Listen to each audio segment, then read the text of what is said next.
Hello and welcome to Tev's Next Ideas, Solo Toot, which stands for Tools of Our Trade.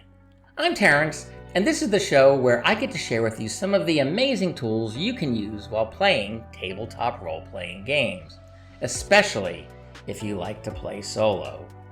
Now, full transparency, these first few episodes have not only featured some great tools, they are the tools that I personally used when I first started in the hobby.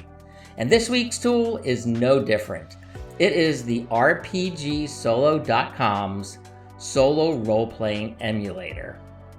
Using different mechanics, concepts, and other role-playing aids, creator Mark designed a tool that, like the Game Master Apprentice's deck, may be the only tool you will need to play a fully satisfying solo campaign. And another plus, at least for me, is that it is entirely online and can be accessed wherever you have the internet.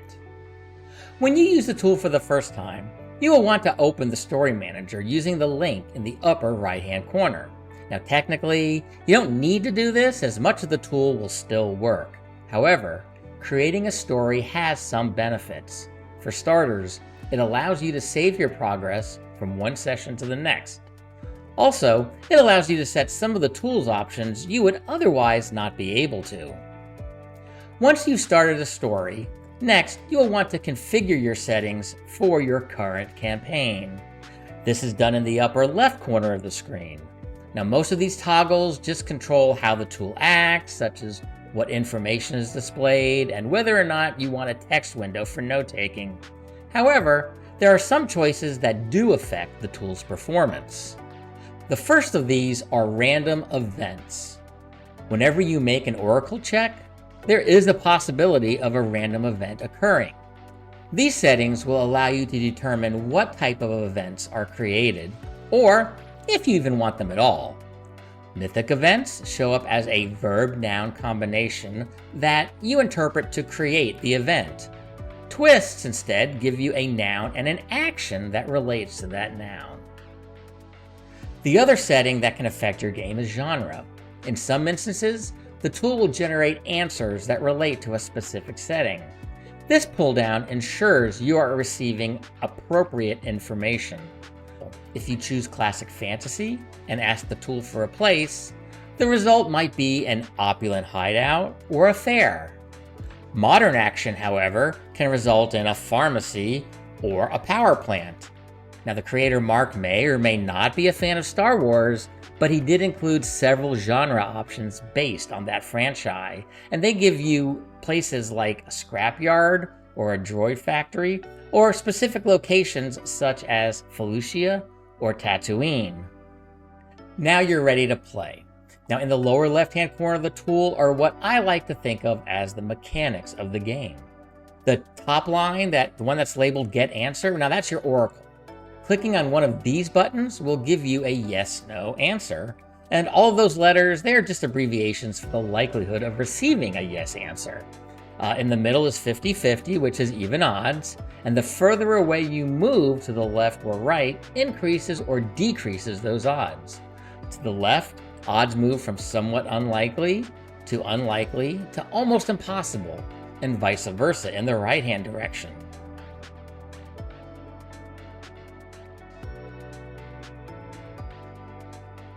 The next line are your randomizers. For your standard dice, or at least standard according to the RPG world, you have two options. The first is this text box. You just type the kind and the number of dice that you want to throw, and you hit the roll button. You can even add modifiers. If you prefer a point-and-click method, just hit the MAD button, which stands for Mark's Adventure Dice. Using the buttons, you can set your number and type of dice and hit roll. The dialogue will even allow you to throw different types of die in a single roll, something the first method just isn't able to handle. Next to the dice options is a button labeled C, which stands for cards, such as playing cards. And to the best of my knowledge, that's all it does, it just draws a card. I don't believe it follows standard deck rules, such as persistent order or a single copy of each card. Essentially, it just draws, reshuffles, and draws again. The last button is for rolling fudge dice, also known as fate dice. Now, if you know what that is, great. If not, then you probably don't need it. Below the dice is the damage tool. Most systems have their own rules for determining damage. However, if you just want to play on the fly and make up the rules as you go along, this tool can be useful. Each click of the damage button spits out up to 20 points of damage and gives you a brief description of what the damage is. You can add any modifiers to the roll, and even choose whether the damage is to a person or some type of machine. Now, these last few buttons are, just to help manage the text box, or they can spit out some prompts to help you move the story along in case you are stuck.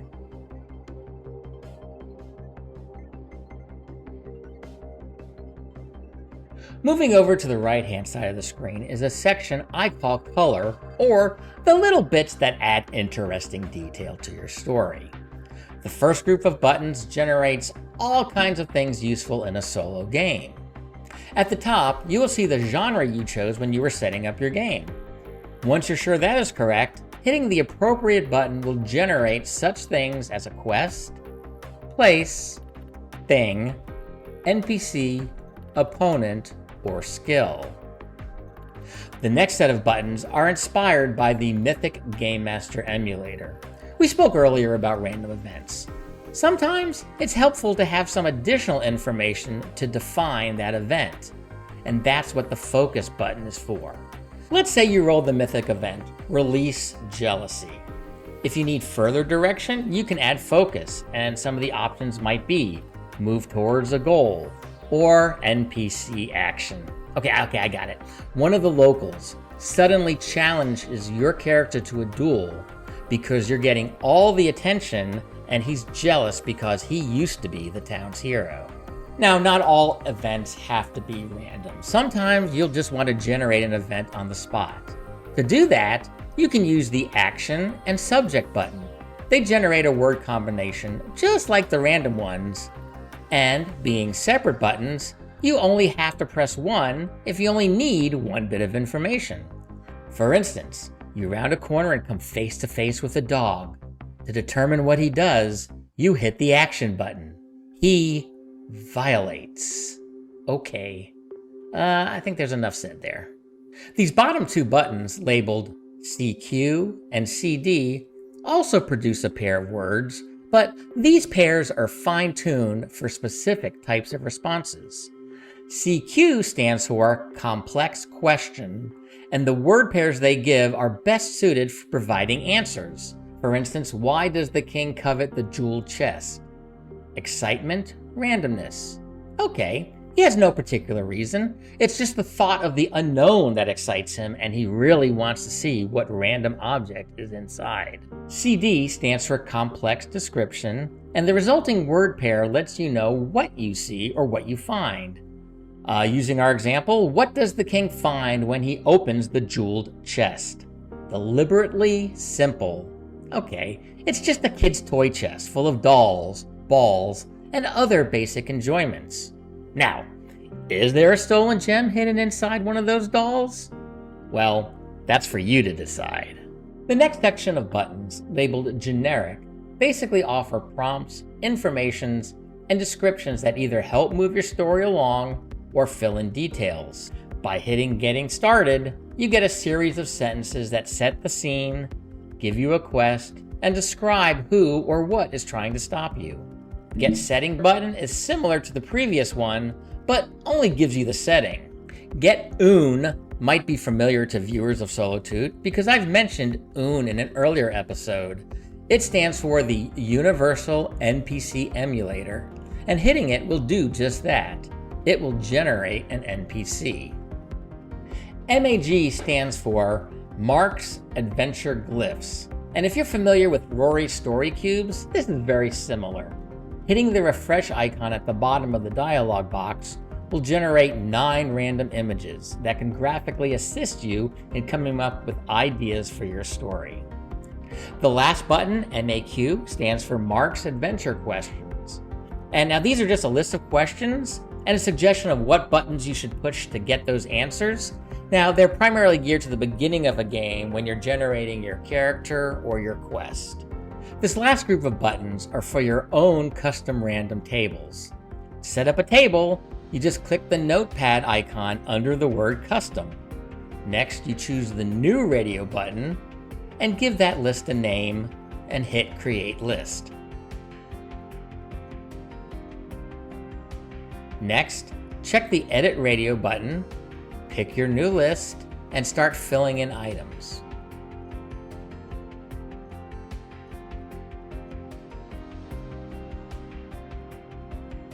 Hit Save Changes, then go back to the tool. You should now see a button with your list title. Refresh the page if you don't. Now, whenever you want to generate a random answer from this list, just hit the button. You can use the RPGSolo game engine alongside your favorite note-taking or journaling method, or you can use the tool's internal note-taking options to completely keep track of your game right in the tool itself. There's even an option where you can print out the results or export them for posting into the RPGSolo's forums. And speaking of the site's forums, this is where you can find pages and pages of actual plays using the site's tool, as well as outside tools and game systems. You can find this solo role-playing engine at rpgsolo.com, and I've included a link down in the description below. And if you would like to support Solo Toot or Tev's Next Idea, you can find information about how to do that in the description as well, including a link to this site's Patreon page. And don't forget to visit my website, tevsnextidea.blogspot.com, to read all of my solo actual plays and other articles written about solo role-playing. So until next time, when I get to share with you another incredible tool for role-playing, this is Terrence saying thanks for watching, and remember, always keep rolling solo.